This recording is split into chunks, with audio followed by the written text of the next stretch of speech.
Doon tayo maglaro para medyo malilim-lilim. Tara, tara, tara. Tara, nakapakasin na tayo. Yun. Buti may bumili ng bigas ah. Langga, yung bumili ng bigas kahapon na 2 kilo, iniram lang ni kapatid mo, ni Marjon. Inutang lang. Inutang o finance cutter? Hindi, inutang lang. Ibabalik niya raw. Kanino to, Langga? Ate Mila, order niya. Order? Ako na magkatid. Sige, Ilang kilo to? 10. 10 kilo? Wow! Magkano yun? 20. Wow, 620. Sige. Saan ba bahay nun? Banda, Ate Mila? Sa ano doon? Banda doon sa highway, no? Yung malaking bahay doon? Okay, sige. Langga, ihatid ko na to, ha? Sige, balik ka kagad ah. Babalik agad ako. Magkano yon? 620. 620? Yung bayad ah. Oh, sige lang, ito naman. Alam mo naman, di ba bibigay? Talaga. Sige, sige lang nga.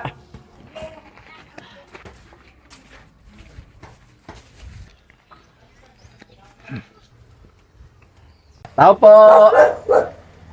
Tao po. 10 kilo to, te. Ha? Sige, salamat, te, ha. 620. Salamat. Salamat. Salamat, te. Nakapagpahinga muna. 1, 2, 3, 4, 5, 6, 20. Malinis. Thank you, Lord. Uy, no. Saan galing? Doon, nagbenta ako ng bigas eh. Doon kila, kuhan? Oh, naghatid ako ng bigas kay Ate Mila. Di ba may pira ka dyan? 620? Oh. Ipakasin natin yan doon. Laro natin yan. Sigurado ka ba? Mamimigay yan ngayon. Sigurado ko yan. Sigurado na. Sigurado. Asa tayo magpapakasin? Doon. Doon? So, sa may tindahan doon.